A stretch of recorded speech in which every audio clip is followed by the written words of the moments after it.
I want you to picture something for a second. Picture your life as a garden. Every single day you either plant a seed, pull a weed, or water something that's already growing. Nothing in that garden happens by accident. What grows there is a direct result of what you tend to. Now here's the question I want you to sit with. What have you been tending to lately? You see, most people wait for their life to change. They wait for the right opportunity, the right person, the right moment. But I want to tell you something that changed the entire direction of my life the day I understood it. Your life doesn't change when things get easier. Your life changes when you get better. And you don't get better by accident either. You get better on purpose, a little bit every single day. Success isn't a lightning bolt. It isn't a lucky break. Success is nothing more than a handful of small disciplines practiced consistently until they become who you are. And on the flip side, failure isn't some dramatic collapse either. Failure is just a few small errors in judgment, repeated every day until they become who you are. Same formula, different direction. The choice of which direction you go is being made right now, today, in the small things you do or don't do. So I've narrowed it down. After years of watching what separates the people who transform their lives from the people who stay exactly where they are, I've found 10 things you have to work on every single day if you want your life to look different a year from now. Let's move through them. Number 1, you have to work on your energy. Now stay with me here, because this isn't about caffeine and this isn't about hype. I'm talking about the energy you bring into a room, into a conversation, into your own head first thing in the morning. Your energy is contagious, whether it's good or bad. People feel it before you say a word. Have you ever walked into a room and felt the mood shift because of who just walked in? Sometimes that shift is heaviness, sometimes it's light. That's energy. And here's what most people don't realize. You are in control of yours. Low energy convinces you that today isn't the day. It whispers that you'll start tomorrow. High energy tells you the opposite. It tells you today is exactly the day, and it goes and finds a way to make something happen. You don't need to be loud to have strong energy. You just need to be alive to what you're doing, fully present, fully engaged. That's a decision, not a personality trait. And you can make that decision fresh every single morning. Maybe today you improve your energy by getting outside for 10 minutes before you open your phone. Tomorrow you improve it by choosing a conversation that lifts you up instead of one that drains you. The day after, you improve it by simply deciding before your feet hit the floor that today matters, small deposits, every day. And one day you'll notice that your whole life feels different because you feel different walking into it. Now here's something else about energy that most people miss. It's not just about how you feel, it's about what you protect. You have to guard your energy the way you'd guard something valuable, because there are people, habits, and situations that will drain it from you if you let them. Think about the last time you spent 30 minutes scrolling through something that left you feeling worse than when you started. That's an energy leak. Think about the last conversation that left you exhausted instead of encouraged. That's an energy leak too. Part of working on your energy daily is simply noticing those leaks and slowly, patiently plugging them. I once knew a man who used to say his mornings determined his whole day, and he wasn't talking about some elaborate routine. He was talking about the first 30 minutes after he woke up.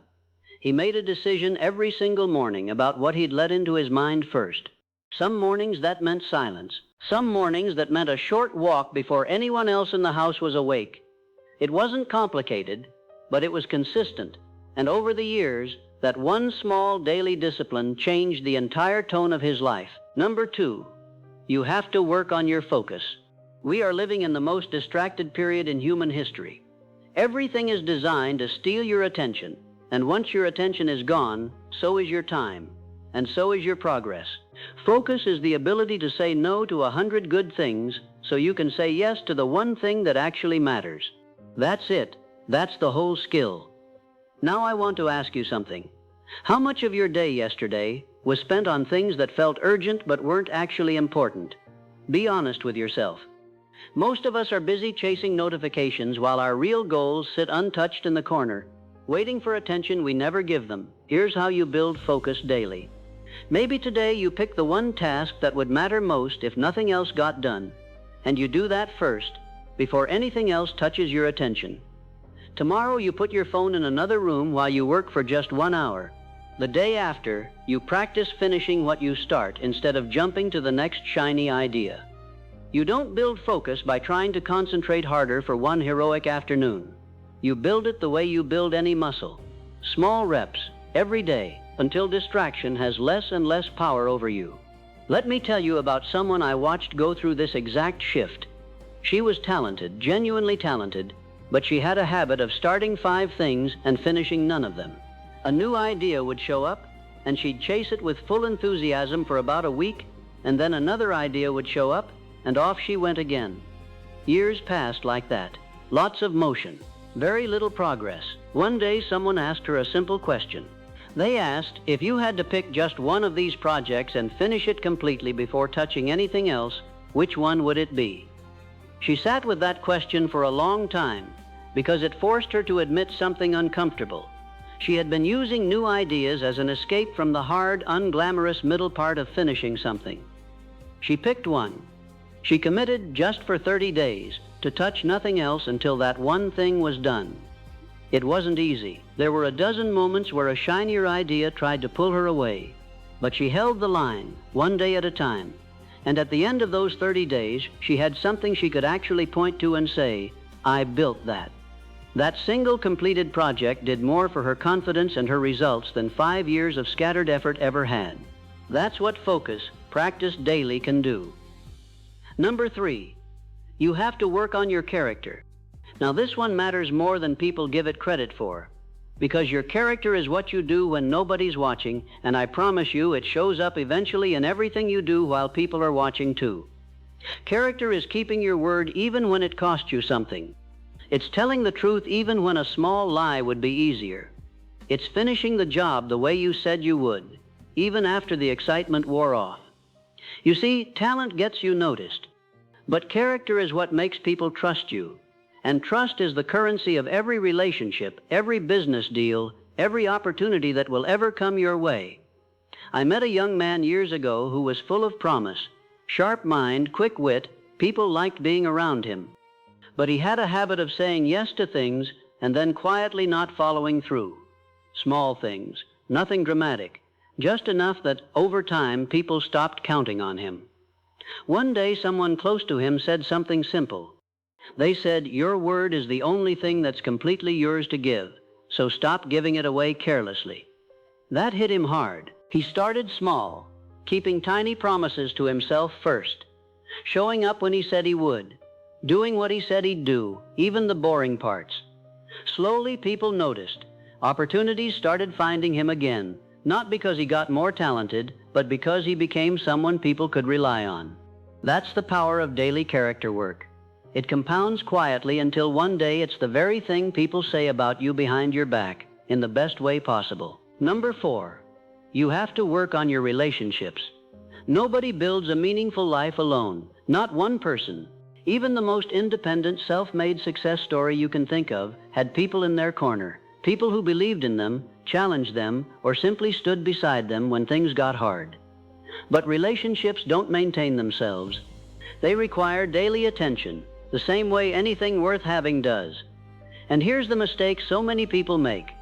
They treat their most important relationships like background noise, and they save their best effort for strangers, for coworkers, for people trying to impress. Flip that around. Give your best effort to the people who actually matter. Maybe today you improve a relationship by really listening when someone talks to you, instead of waiting for your turn to speak. Tomorrow you improve it by reaching out to someone you've been meaning to check on. The day after, you improve it by simply saying thank you, out loud, to someone who's been showing up for you. None of this is complicated. It's just consistent. And here's what I've noticed. The richest people I know, and I don't mean in dollars, I mean the truly rich ones, are the ones surrounded by people who love them and whom they've poured into daily. Number 5, you have to work on your health. I know, everybody talks about this one, but let me tell you why it deserves a place on this list every single time. Your body is the vehicle that carries every other goal you have. Your career, your family, your dreams, all of it rides inside the body you're taking care of, or neglecting, right now. You don't need a dramatic transformation overnight. You need small, boring, consistent choices, repeated daily, until they add up to something powerful. Maybe today you improve your health by drinking a little more water and a little less of whatever's draining you. Tomorrow you improve it by taking a walk instead of scrolling for 20 minutes. The day after, you improve it by going to bed 30 minutes earlier than you normally would. None of these choices feel significant in the moment. That's exactly why most people skip them. But 6 months of those tiny choices stacked on top of each other, and you're a different person, with different energy, different confidence, and a different capacity to handle whatever life throws at you. Take care of the vehicle. It's the only one you get. Now let me ask you something, and I want you to be honest. How many of your goals are quietly depending on your health holding up? The business you want to build, the family you want to be present for, the years you want to enjoy after you've earned them, all of it assumes a body that can actually carry you there. That's why this discipline isn't separate from your success. It's the foundation underneath it. I remember talking with a man who had built an impressive career, the kind of career people admire from the outside. But he'd been neglecting his health for years to get there, telling himself he'd deal with it later, once things settled down. Things never settled down. One day his body forced the conversation he'd been avoiding, and suddenly all that success felt secondary to something much more basic, just wanting to feel well again. He made it through, and afterward he told me something I've never forgotten. He said, "I used to think rest and movement and good food were things I'd get to eventually. Now I understand they're not a reward for success. They're the requirement for it." He started small after that. A short walk here, a better choice at dinner there. Nothing extreme, just daily, and it rebuilt not only his health, but his entire relationship with what he considered a good life. Number 6, you have to work on your skills. The marketplace pays for value, and value is created by skill. It's that simple. If you want your income, your influence, or your opportunities to grow, you have to become a person who is worth more tomorrow than you are today. This means you can't coast on what you learned 5 years ago. The world keeps moving, and if you're standing still, you're actually falling behind, because everyone else is moving forward around you. So make it a daily habit to sharpen something. Maybe today you spend 20 minutes learning something directly related to your craft. Tomorrow you practice a skill you're weak in instead of avoiding it. The day after, you study someone who's already excellent at what you're trying to become good at. I once heard it put this way: work harder on yourself than you do on your job, because your job will only ever pay you for what you currently know. But investing in yourself pays you for the rest of your life. That single shift in thinking, spending daily effort on your own growth instead of just grinding through tasks, is what separates people who plateau from people who keep climbing. Number 7, you have to work on your money habits. Now listen carefully, because this isn't about how much you make. I've known people who earned very little and built real wealth, and I've known people who earned a fortune and ended up with nothing to show for it. The difference was never the size of the paycheck. It was the daily habits around it. Money responds to discipline the same way your body does. Small, consistent choices, or small, consistent leaks, and over time those choices determine whether you're building something or just surviving paycheck to paycheck. Maybe today you improve your money habits by simply looking at where your money actually went last week, honestly, without judgment. Tomorrow you improve it by setting aside even a small amount before you spend on anything else. The day after, you improve it by pausing before a purchase and asking whether it moves you closer to your goals or further away from them.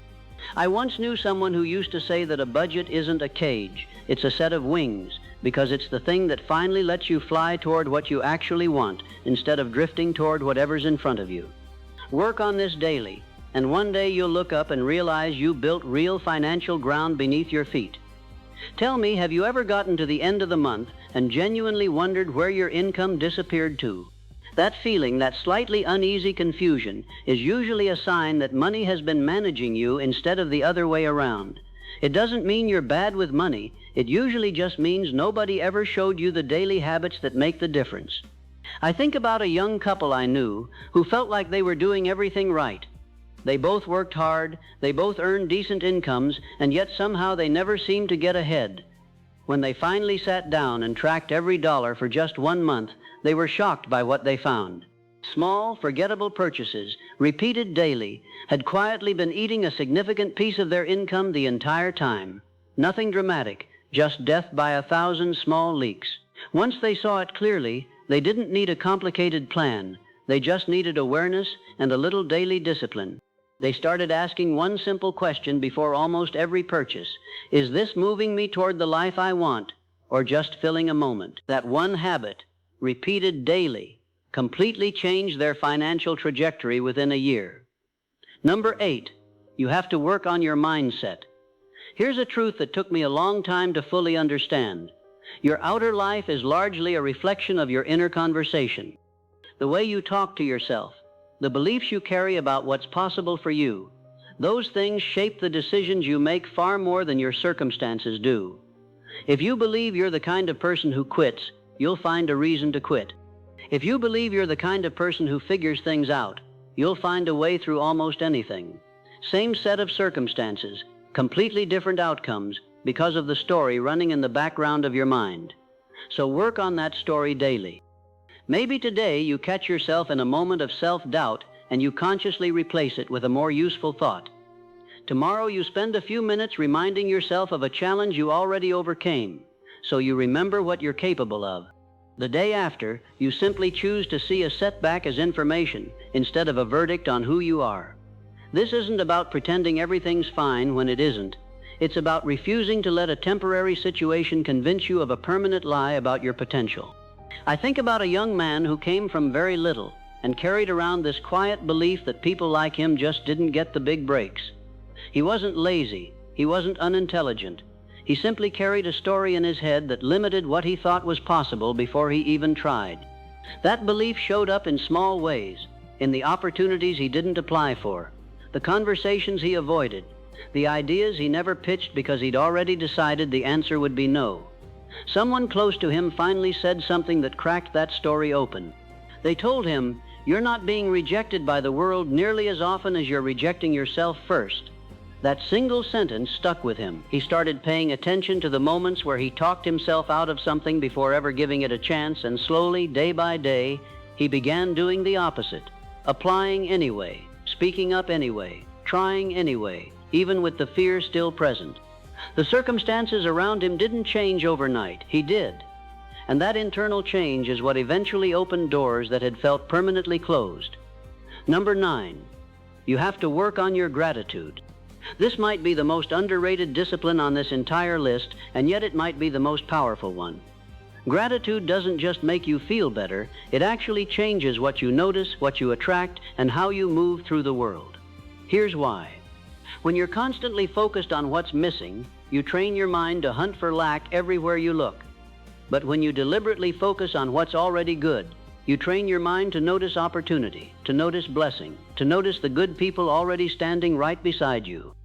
Maybe today you take 30 seconds to genuinely appreciate something simple, a roof over your head, a person who checked in on you, a body that still gets you through your day. Tomorrow you tell someone directly what you appreciate about them, instead of just thinking it. The day after, you find something to be grateful for even inside a hard day, because there's almost always something there if you're willing to look. I knew a woman once who lost nearly everything in a short span of time. Her job, a relationship, her sense of direction, all at once. She told me later that the turning point wasn't a big win. It was the night she started writing down one single thing she was grateful for, no matter how small, before she went to sleep. Some nights it was nothing more than the fact that she made it through the day. But that tiny daily habit slowly rebuilt her perspective, and eventually it rebuilt her life. She'll tell you today that gratitude wasn't a reaction to her comeback. It was the cause of it. And number 10, you have to work on your purpose. This is the one that ties every other item on this list together, because without it, all the discipline in the world eventually runs out of gas. Purpose is your reason. It's the why underneath all the daily effort. And when that why is strong enough, it will carry you through days when motivation completely disappears. Here's the good news. You don't need to have your entire purpose figured out today. Purpose isn't something you stumble onto in one dramatic moment. It's something you clarify a little more each day, through the choices you make and the things you pay attention to. Maybe today you spend a few minutes reflecting on what actually feels meaningful to you, separate from what you think you're supposed to want. Tomorrow you take one small action in the direction of something that matters to you, even if it's uncomfortable. The day after, you ask yourself who you could help today with what you already know or already have. When you live connected to a purpose, work stops feeling like just a grind. Your discipline stops feeling like punishment. Even your hard days start to feel like they're building towards something instead of just draining you. So let's bring this together. Your energy, your focus, your character, your relationships, your health, your skills, your money habits, your mindset, your gratitude, your purpose. 10 things.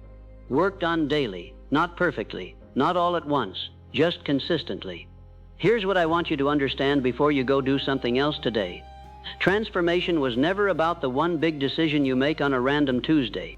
It's about the 1,000 small decisions you make on every ordinary day after that, especially the days when nobody's watching and nothing exciting is happening.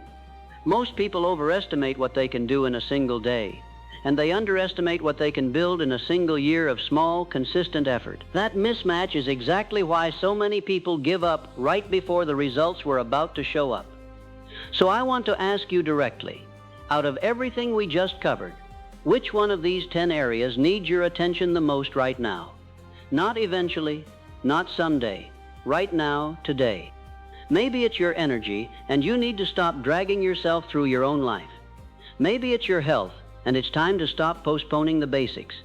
Maybe it's your purpose, and you've been so busy chasing success that you forgot to ask yourself what it's actually for. Whatever it is, don't wait for a better moment to start. There isn't one coming. The best moment you'll ever have is the one you're standing in right now. Pick one thing, just one, and improve it today, even a little. Then tomorrow, pick it again, or pick another one. Stack those days on top of each other, and before you realize it, you won't just be someone who wanted a different life. You'll be someone who quietly, consistently built one. That's the real secret behind every transformation story you've ever admired. It was never about talent, and it was never about luck. It was about somebody who decided to work on themselves every single day until the person looking back at them in the mirror was someone they were finally proud to be. So go build that person, one small day at a time.